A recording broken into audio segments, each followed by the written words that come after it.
मैं Vinod Kumar Singh TS college Hisua Nawada की ओर से मगध विश्वविद्यालय बिहार की ओर से आज हिंदी के अंतर्गत हिंदी की क्लास में आज जो हम लोग टॉपिक पर बातचीत करेंगे वो एक बार जैसा कि कल तक हम लोग रीति काल तक थे, आज हम लोग भक्ति काल को देखते हैं।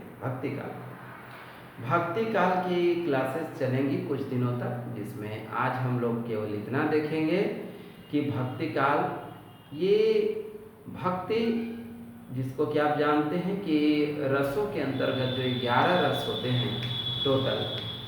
भरत मुनि के समय केवल 8 रस होते थे, 8 थे, लेकिन बाद में रसों की संख्या बढ़कर 9 हो गई थी, एक और रस बढ़ा दिया गया था। लेकिन अब आज के डेट में 11 रस होते हैं, जिसमें कि एक रस भक्ति रस भी है। आप जैसा कि आप सब जानते हैं कि भक्ति रस और वात्सल्य रस, भक्ति और वात्सल्य ये दोनों रसों का सामंजस्य यानी दोनों का समाहित रसों में जो किया गया वो ये भक्ति काल के बाद ही किया गया है। तो इसका मतलब कि भक्ति काल में इन दोनों रसों का बहुत तेजी से विकास हुआ है।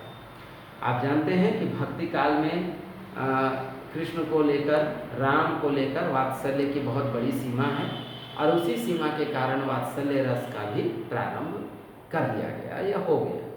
और वैसे ही आप देखेंगे कि भक्ति रस का भी जो आविर्भाव है वो भक्ति काल से ही विशेष रूप से माना जाना चाहिए। क्यों? क्योंकि ऐसा नहीं कि आदि काल में भक्ति रस नहीं रहा, लेकिन भक्ति रस का महत्व या मूल उसका उद्देश्य पता चला तो हम लोग को भक्ति काल में ही आकर पता चला। जैसा कि आप सब जानते हैं कि वातावरण से ही चीज़ें तय होती हैं, क्योंकि जैसा वातावरण होगा उस हिसाब से चीज़ें तय हो जाएंगी। मन का प्रभाव उस हिसाब से बनता चला जाएगा। जैसा आप सब जानते हैं कि अगर हम लोग हरियाली के बीच में हैं तो मन थोड़ा ताजगी के साथ थोड़ा खुशमय माहौल होगा, और वही हम लोग अगर गाड़ियों के बीच में सड़क पे बहुत भीड़ भाड़, जाम, ट्रैफिक, तो थोड़ा सा हम लोगों का माहौल कुछ परिवर्तित दिखेगा, खिन खिन मन हो जाएगा, कुछ क्रोध होगा, कुछ ईर्ष्या होगी, कुछ परेशानी होगी, तो हमारा मन बदल जाएगा। ऐसी ही स्थिति जब होगी कि हम लोग जब प्रसन्न हैं तो अच्छी चीज़ें सोचेंगे, ज़्यादातर प्रसन्नता, विकास, सद्भाव, प्रेम, उत्साह इत्यादि।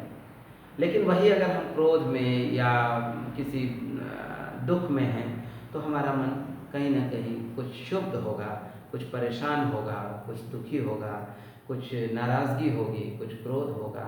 तो ये दो पक्ष हैं, आप सब जानते हैं। ऐसे ही भक्ति काल में जब हम लोग चलेंगे तो भक्ति काल का जो समय, सबसे पहले हम लोग समय देखेंगे।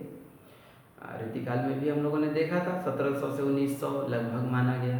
ऐसे राइट अगर उसका देखें तो 1643 यानी 1643 से लेकर आपका 1743 यानी कि 1843 अर्थात 1843 तक माना जाता है। ये 200 वर्षों का काल रहा रीति काल का।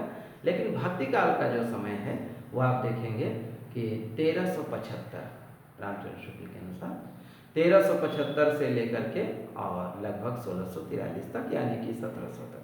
अर्थात हम कह सकते हैं कि लगभग 14वीं शताब्दी से लेकर 17वीं शताब्दी तक का जो काल है वह भक्ति काल है। और इसी भक्ति काल में आप देखेंगे तो राम, कृष्ण और निरंकार भक्तों की कमी नहीं रही। उसी में मीरा जैसी प्रेमिका की कमी नहीं रही। उसी में आप देखेंगे तो कबीर, नामदेव तथा अन्य बहुत सारे रचनाकार आप देखेंगे, जैसी जैसे रचनाकार भी आए। तो कुल मिला के अध्यात्म भी है, प्रेम भी है, उत्साह भी है, युद्ध भी है, क्रोध भी है, गुलामी भी है, सब कुछ इसमें मिलेगा, निहित है। विशेष बातें हम लोग कल करेंगे। आज के लिए इतना ही। बहुत बहुत